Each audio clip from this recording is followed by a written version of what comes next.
오늘 특별히 우리가 교사 헌신 예배로 예배하면서 교사뿐만이 아니라 우리 모두가 다 주 앞에 봉사하는 자들이잖아요. 봉사하는 자들의 몇 가지 기억해야 될 것들 우리 같이 한번 점검해 보고 같이 함께 기도하는 시간 가졌으면 좋겠습니다. 여러분, 봉사라는 말 우리 자주 쓰잖아요. 봉사. 사회에 또 여러 봉사 단체가 있는 것처럼 봉사라는 말을 우리는 쉽게 잘 사용하기도 합니다.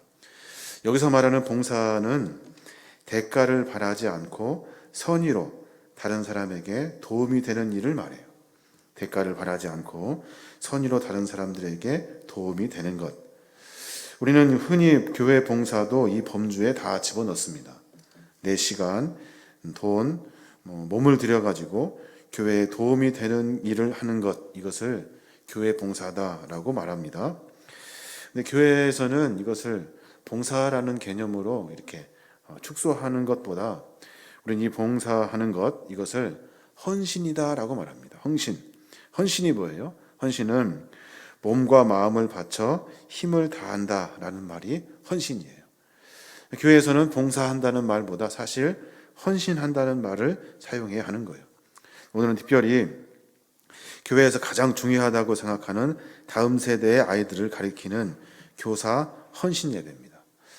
교사뿐만이 아니라 우리 교회 모든 지체들이 어떠한 마음을 가지고 봉사해야 하는지 우리가 신약 성경을 좀 찾아봐서 7가지 원칙을 좀 정해가지고 우리가 같이 교회를 같이 만들어가고 섬겨갔으면 좋겠습니다. 어떻게 봉사하면 좋을까요? 교사로, 그리고 각자 봉사의 자리에서 어떻게 봉사하면 좋을까요? 그 첫 번째는 뭐냐면 사명을 먼저 가지고 봉사해야 돼요. 사명으로 봉사하셔야 돼요. 그냥 막연한 이야기 같지만 분명한 하나님의 가르침의 말씀이에요. 일반적으로 봉사는 교회에서 사명을 맡아 봉사하는 것, 이것이 봉사예요. 일반 봉사는 봉사자의 호의, 그러니까 자기가 어떤 선행을 하기 위해서, 자기가 어떻게 뭘 이렇게 베풀기 위해서 하는 것이 봉사예요. 근데 교회 봉사는 좀 달라요. 교회 봉사는 분명히 봉사자의 호의가 아니라 내가 하고 있는 일은 하나님이 나에게 맡겨주신 사명으로 만나야 돼요. 그러니까 일반적으로 봉사는 내가 하고 싶어서 하는 거예요. 근데 교회에서의 헌신은, 사명은, 이것은 사명으로 감당해야 하는 거예요. 그렇지 않으면 교회의 여러 가지 봉사의 모습이 이상해져요. 신약성경의 봉사라는 말을 헬라어로 뭐라고 하냐면 디아코니아라고 말해요. 이 말은 무슨 말이냐면 봉사, 직무, 섬기는 일, 직분, 직책, 일, 구제, 사명, 이렇게 번역을 해요. 디아코니아. 연관된 단어는 뭐냐면 디아코노스라는 말이에요. 이 말이 뭐냐면 집사라는 뜻이거든요. 섬기는 자, 하인, 수종자, 일꾼, 사역자, 이렇게 말해요. 이 말은 무슨 말이냐면 네가 스스로 내가 하고 싶어서 하는 것이 아니에요. 분명히 깨달으셔야 돼요. 봉사는 하나님이 나를 불러주신 거예요. 나에게 그 일을 사명으로 맡겨주신 거예요. 우리가 교사로 부름을 받았어요. 내가 뭔가 할 수 있어서, 잘하는 것이 있어서 교사로 부른 것 같죠? 그렇지 않아요. 하나님이 교사로 선택해서 부르신 거예요. 제가 뒤에 말씀드리겠습니다마는 교회 봉사는 그래서 자격도 실력도 어떤 시험 봐서 합격해서 이렇게 봉사하는 것이 아니에요. 하나님이 우리를 불러주셨다라는 사명감으로 일하는 거예요. 로마서 11장 13절에 보면 그런 말씀이 있어요. 내가 이방인 너희에게 말하노라. 내가 이방인의 사도인 만큼 내 직분을 영광스럽게 여기노니 라고 말해요. 내 직분을 영광스럽게 여긴대요. 왜요? 내가 하고 싶어서 하는 일이 아니에요. 이것은 하나님이 나에게 맡겨주셨기 때문에 그래요. 이것은 하나님의 영광입니다. 이 일은 하나님의 영광입니다. 이것을 고백하고 있는 거예요. 내 직분은 영광스럽게 여긴다. 하나님이 나에게 사명을 맡겨주셨기 때문에 그래요. 그래서 봉사에 해당되는 헬라어 단어 디아코니아는 신약 성경에서는 직분, 사명으로 번역되고 있는 거예요. 디모데전서 1장 12절에도 보면 바울은 이렇게 말해요. 나를 능하게 하신 그리스도 예수 우리 주께 내가 감사함은 나를 충성되이 여겨 내게 직분을 맡기심이니 라고 말해요. 여기서 말하는 이 직분, 다른 말로 번역하면 헌신, 봉사에 해당되는 말이에요. 디아코니아라는 말이에요. 다시 말해서 이 봉사의 말은 사명을 감당한다라는 말이에요. 나에게 충성되이 여겨 내게 사명을 맡겨주셨대요. 사명을. 어떤 사명이요? 오늘 특별히 교사로 불러주셨어요. 어떤 사명이요? 누구는 집사로, 누구는 권사로, 안수집사로, 장로로. 어떤 사명입니까? 그 자리에서 내가 그 일을 할 수 있도록 하나님 나에게 사명을 주신 거예요. 교회 일은 그렇게 사명을 맡은 자들이 일을 해야 하는 거예요. 내가 선심 쓰듯이, 인신 쓰듯이 내가 한번 해줄게, 이런 봉사의 마음으로는 교회의 사명을 감당할 수 없어요. 교사도 마찬가지예요. 교사, 내가 어떤 무엇을 할 수 있어서, 내가 조금 젊어서, 내가 뭐 찬양을 잘해서 이렇게 해서 교회를 봉사를 하는 것이 아니에요. 나에게 하나님이 불러주셨고 나에게 부족하지만 나에게 그 일을 맡겨주신 거예요. 그러니까 교사로 부름을 받았다 한다면 하나님이 나를 부르신 거예요. 내가 너에게 사명을 맡기겠다. 어떤 사명? 아이들을 가리킬 수 있는 사명을 맡기겠다 라고 하는 하나님의 분명한 사명의 의식이 있어야 하는 거예요. 그러니까 봉사할 때, 교회에서 사명을 감당할 때 사람이 안 보여요. 사람 눈치 보지 않아요. 사람 신경 쓰지 않아요. 왜요? 하나님이 나를 부르셨기 때문에. 나를 사람이 부른 것이 아니에요. 하나님이 불렀기 때문에 그래요. 하나님이 나에게 그 일을 맡기셨어요. 하나님이 나에게 교사의 사명을 주셨어요. 그 일을 하라고 명령하셨어요. 내가 그 명령에 순종하며 그 일을 감당하고 있는 거예요. 그러니까 사람들이 중요하지 않아요. 하나님이 훨씬 중요해요. 하나님이 나에게 무엇을 맡기셨는지, 하나님이 나에게 무엇을 하라 명령하신지가 훨씬 더 중요하게 되는 거예요. 봉사할 때 다른 사람 눈치 보죠. 여러 일 할 때 다른 사람 어떻게 생각할까, 어떻게 생각할까 고민해요. 그건 봉사가 아니에요. 하나님이 맡겨주신 사명이 아니라고요. 분명히 나에게 맡겨주신 사명을 깨달아야 하는 거예요. 우리 교사 선생님들, 그리고 여기 모인 우리 모두가 다 혹 교회에서 어떤 일을 감당하고 있다면 그 일은 내가 선택해서 내가 할 수 있어서 하는 것이 아니에요. 하나님이 여러분에게 사명으로 맡기신 일이에요. 그 일을 묵묵히 감당해 내는 거예요. 또 한 가지 어떻게 봉사해야 될까요? 봉사할 때는 지배하는 것이 아니라 섬기면서 봉사해야 돼요. 섬기면서. 무슨 말입니까? 교회는 지배하는 것이 아니라 섬기는 것이 목적이에요. 마태복음 20장 25절에 보면 그런 말씀이 있어요. 예수께서 제자들을 불러다가 이르시되 이방인의 집권자들이 그들을 임의로 주관하고 그 고관들이 그들에게 권세를 부리는 줄을 너희가 알거니와 너희 중에는 그렇지 않아야 하나니 너희 중에 누구든지 크고자 하는 자는 너희를 섬기는 자가 되고 너희 중에 누구든지 으뜸이 되고자 하는 자는 너희의 종이 되어야 하리라. 인자가 온 것은 섬김을 받으려 함이 아니라 도리어 섬기려 하고 자기 목숨을 많은 사람들의 대속물로 주려 함이니라. 굉장히 길게 읽었는데요. 이런 거예요.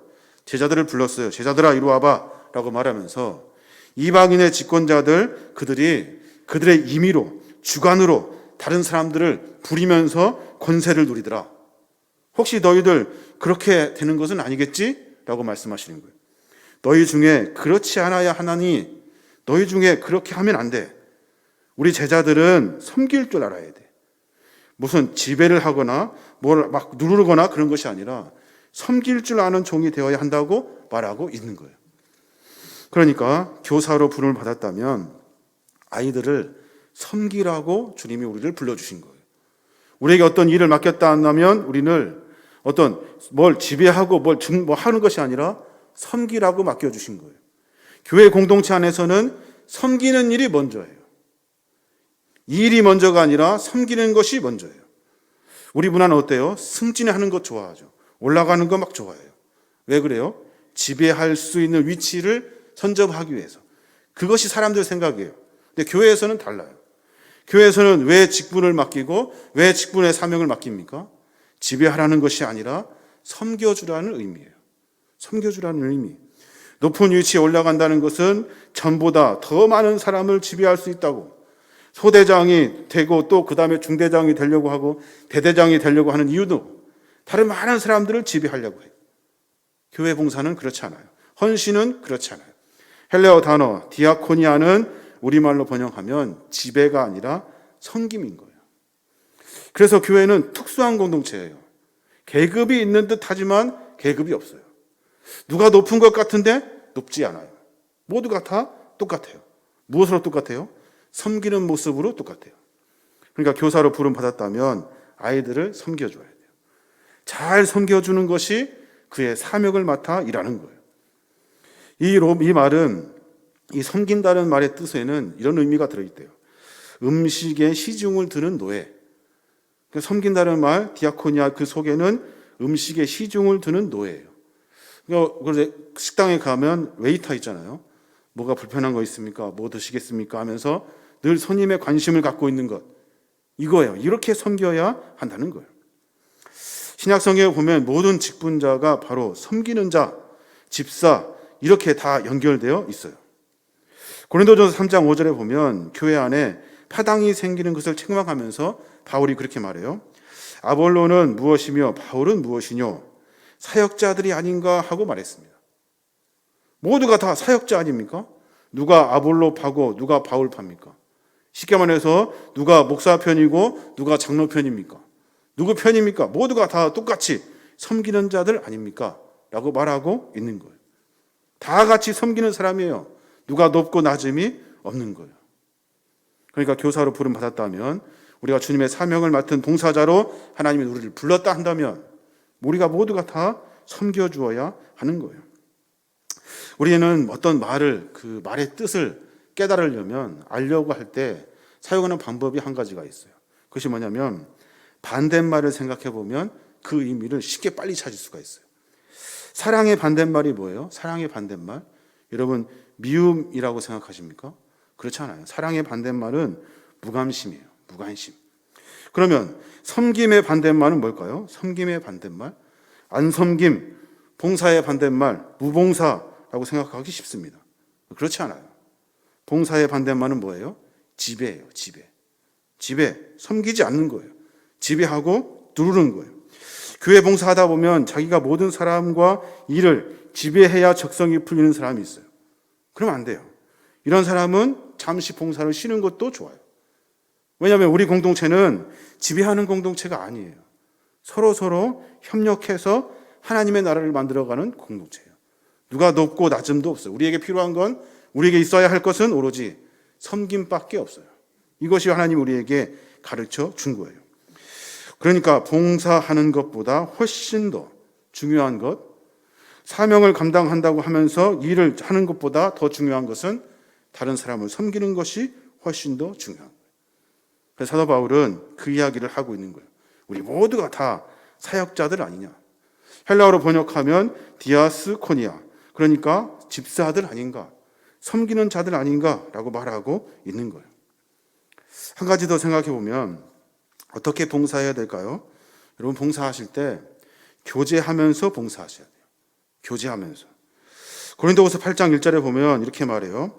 형제 여러분, 우리는 하나님께서 마게도니아 여러 교회에 베푸신 큰 은혜를 여러분에게도 알리려고 합니다.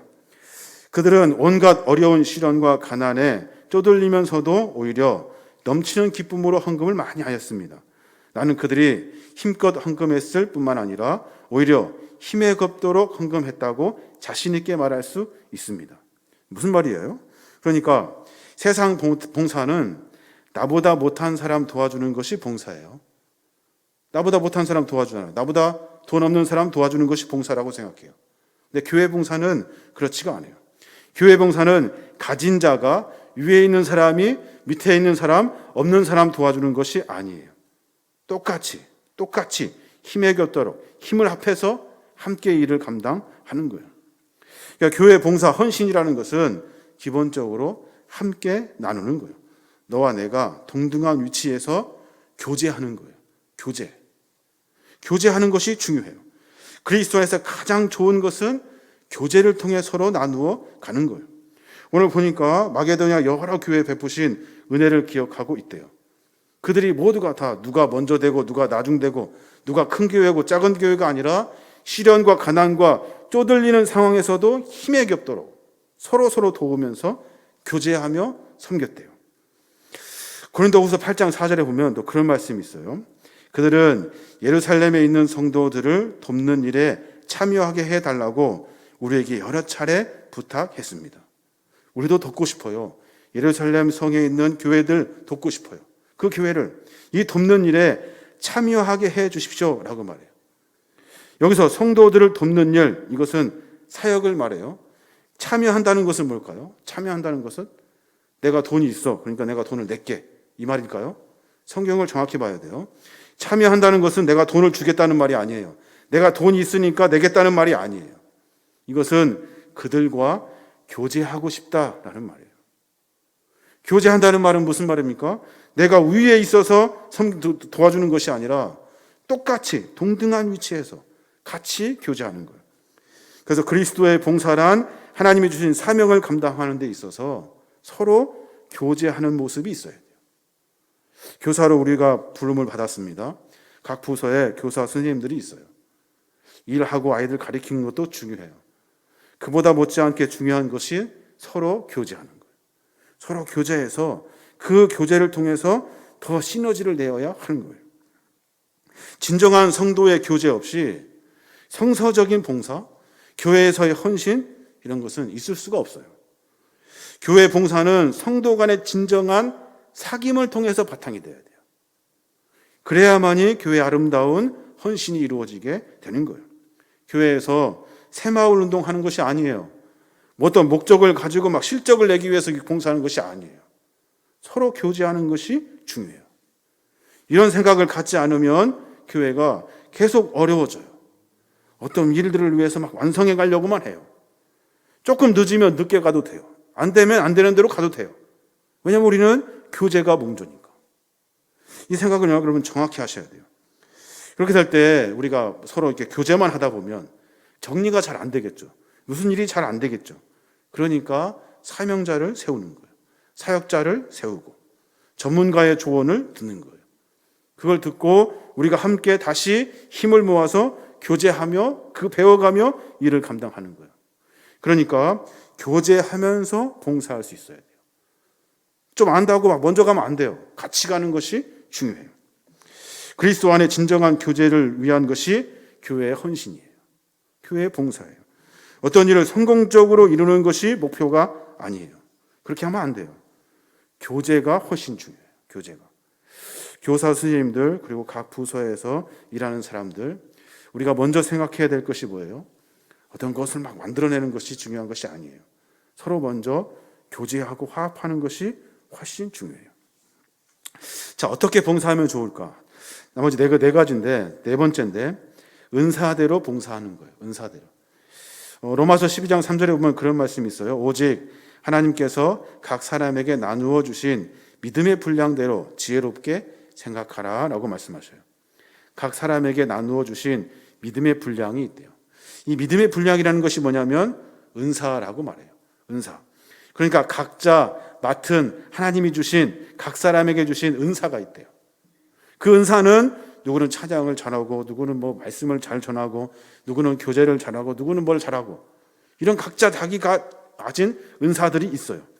이 은사를 교회 공동체가 잘 알아서 서로 협력해서 아름다운 선한 공동체 교회를 만들 수 있도록 해야 돼요. 그러니까 내가 무엇을 잘하는지 또 저 사람이 무엇을 잘하는지 서로 잘 고민해야 돼요.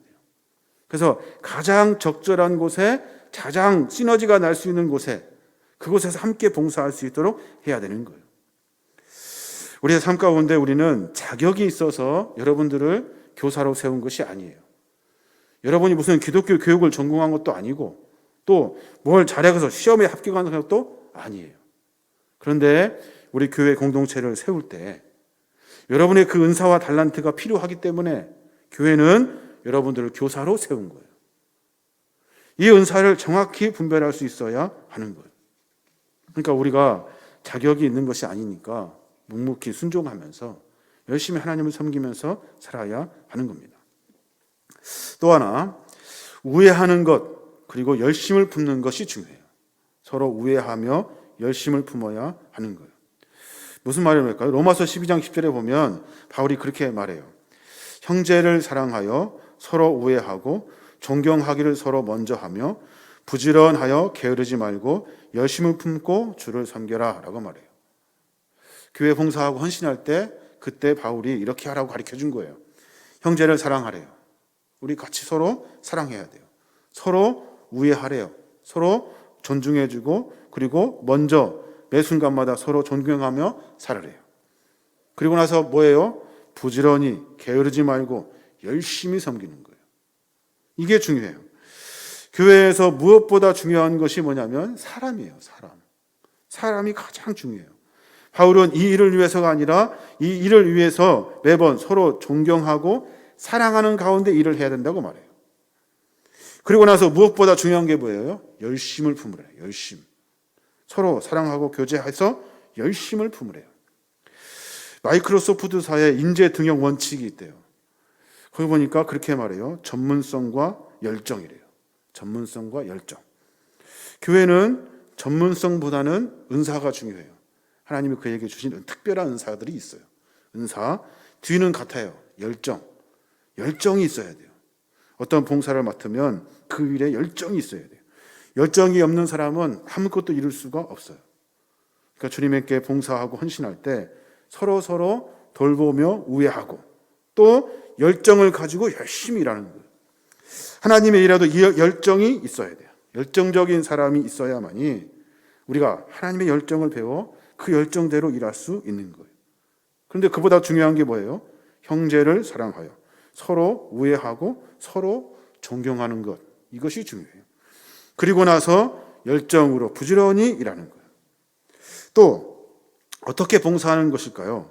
봉사할 때마다 생각해야 할 것이 한 가지 있어요. 내가 어떤 일을 할 때 내가 봉사자로 일하면서 내 자리, 그러니까 또 다른 사람 재생산할 수 있는 봉사의 일을 해야 돼요. 나뿐만이 아니라 다른 사람, 내 뒤를 이어서 봉사할 사람을 찾아야 돼요. 중요한 말입니다. 에베소 4장 11절에 사도, 선지자, 복음 전하는 자, 목사, 교사의 직분이 쭉 나와요. 각각 직분과 사명이 다 달라요.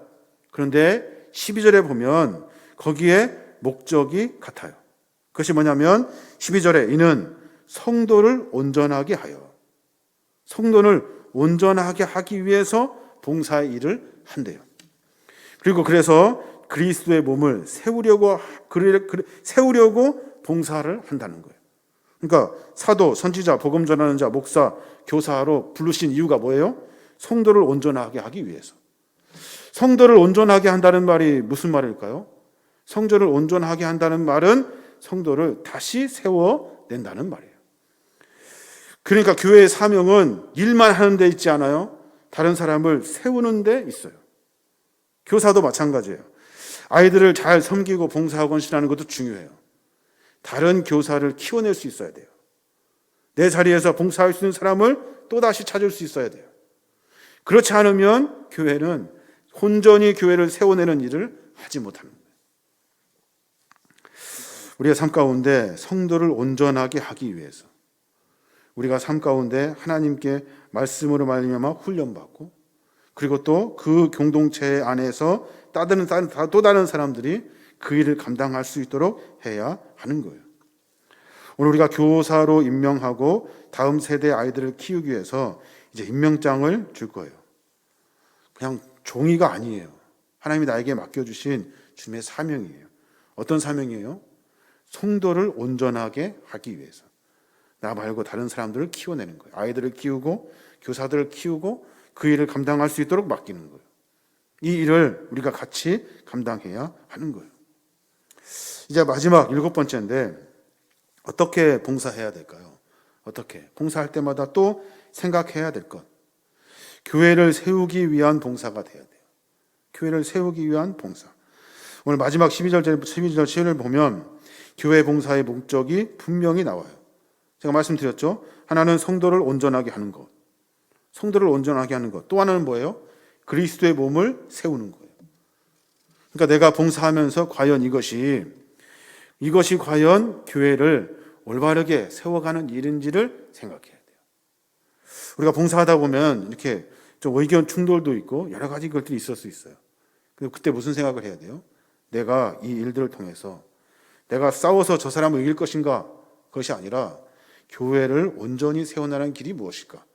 그리스도의 몸을 바르게 세워내는 것이 무엇일까를 생각하셔야 돼요. 그러면 싸울 일도 없어요.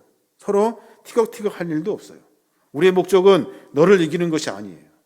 교회를 온전하게 세워내는 거예요. 그리스도의 몸을 세워내는 것이 목적이래요. 서로 감정적으로 어렵고 힘든 일을 만났을 때, 서로 피곤할 때 이렇게 막 싸울 수 있어요. 근데 그때마다 내가 조금 참을 수 있는 이유가 뭐예요? 내가 져서가 아니라 그리스도의 몸을 세우기 위해서 참는 거예요. 그리스도의 몸을 세우는 것이 중요하기 때문에 열정을 다해서 그 일을 감당하는 거예요. 그러니까 우리의 삶 가운데 분명한 것은 하나님이 우리를 부르셔서 교회를 온전하게 하시려고, 그리스도의 몸을 세우시려고 우리를 불러주신 겁니다. 여러 가지 말씀을 드렸습니다마는 우리의 삶에 분명히 기억해야 될 것이 있어요. 하나님 우리를 부르셨다는 거예요. 부르셨다는 것. 여러분 이 사실을 믿으십니까? 하나님이 나를 불렀다는 이 소명의 의식이 있어야 돼요. 나를 그리스도로 불렀어요. 저는 아버지가 목사여서 제가 그냥 그리스도인이 된 줄 알았어요. 아버지가 목사니까 난 당연히 교회 다니는 사람이죠. 그런데 그렇지 않아요. 아버지가 목사여도 교회 안 다닐 수 있어요. 제가 그랬거든요. 제가 교회 안 다녔거든요. 안 다닐 처럼 살았어요. 그런데 하나님이 나를 부르셨어요. 부르셔서 온전히 하나님의 거룩한 백성으로 살게 하신 거예요. 그러니까 우리에게는 어떤 의식이 있어야 돼요? 하나님이 나를 불렀다는 의식이 있어야 돼요. 부르셔서 교회 안에 각자 여러 자리에 많은 사람들 각자 다른 은사에 하나님이 정확하게 그 자리에 세우셔서 그 일을 감당하게 하신 거예요. 그러니까 제가 일곱 가지를 말씀드렸습니다. 사명으로 그래서 봉사하는 거예요. 사명을. 나를 부르셨거든요. 그리고 섬김으로 봉사하는 거예요. 교회는 계급이 없어요. 위아래가 없어요. 섬기는 거예요. 또 교제하며 봉사해야 돼요. 서로 교제하며 봉사해야 돼요. 왜 봉사하면서 스트레스를 받아야 합니까? 그러면 안 돼요. 교제하면서 봉사해야 돼요. 은사대로 봉사해야 돼요. 각자 은사를 인정하고 각자의 은사를 발견해주고 서로 사용할 수 있도록 해줘야 돼요. 또 서로 우애하는 것, 이것이 중요해요. 그리고 같이 열심을 품어야 돼요. 서로 존경하고 섬겨주면서 같이 열심을 품어요. 또 봉사자를 재생산할 수 있는 봉사를 해야 돼요. 어느 날 뒤돌아보니까 아무도 없어요. 그러면 안 돼요. 같이 함께 협력하여 봉사할 수 있는 사람을 찾아야 돼요. 또 궁극적으로 결론적으로 그리스도의 몸을 세우기 위해서 봉사하는 거예요. 교회를 세우기 위해서 봉사하는 거예요. 우리가 그러한 사명을 감당해야 하는 겁니다. 교사 헌신 예배로 모였습니다. 근데 보니까 교사 선생님들이 다들 바쁘셔가지고 많이 못 오신 것 같아요. 괜찮아요. 상관없습니다. 하나님의 말씀을 통해서 우리가 또 온라인을 통해서도 말씀 들을 수 있으니까. 중요한 것은 뭐예요? 하나님이 나를 부르셨다는 거예요. 그리고 나에게 분명히 하나님 맡기신 일이 있다는 거예요. 교사의 헌신은 거기에 있어야 하는 거예요. 우리의 삶의 여러 가지를 고민해 봤습니다만 한번 생각해 보고 온전한 교회를 세워내어야 하는 겁니다. 그때 하나님은 우리 교회를 통해서 또 특별히 교사 선생님들을 통해서 다음 세대 아이들이 키워질 거예요. 다음 세대의 아이들을 키우기가 참 쉽지 않아요. 여러 가지 고민을 많이 하지만 명확한 답을 찾기가 사실 쉽지 않아요. 그런데도 우리가 맡겨주시고 불러주신 사명으로 열심히 그 일 감당하는 거예요. 우리가 거의 1년 동안 아이들이 모이지 못했어요. 인터넷으로 예배를 드린다고 하지만 그 모임의 숫자들이 참 이렇게 분간하기 어려울 만큼 굉장히 많은 숫자들이 줄은 것 같아요. 아이들의 믿음도 마찬가지겠죠. 지금 올해, 내년에 중요한 시기를 만나게 될 것 같아요. 이 시기에 준비를 잘 해서 한 영혼을 소중히 여기는 주님의 마음으로 아이들을 품어야 하는 거예요. 전문가를 우리가 초빙하는 것도 아니에요. 교회는 전문가들로 일이 되는 것이 아니거든요. 교회는 서로 섬기고 열정을 가지고 봉사하고 우애하고 섬기려고 하는 마음으로 교회가 세워지는 거예요. 저와 여러분이 그런 자리에 설 수 있도록 우리가 그런 마음을 가지고 봉사할 수 있도록 우리의 삶의 모습을 조금 점검해 봤으면 좋겠습니다. 그래서 앞으로 우리에게 맡겨주신 주님의 사명들 잘 감당하여서 이 어려운 시기에 하나님의 교회를 반듯하게 그리스도의 몸을 온전하게 세워내는 저와 여러분이 되시길 주님의 이름으로 축원합니다.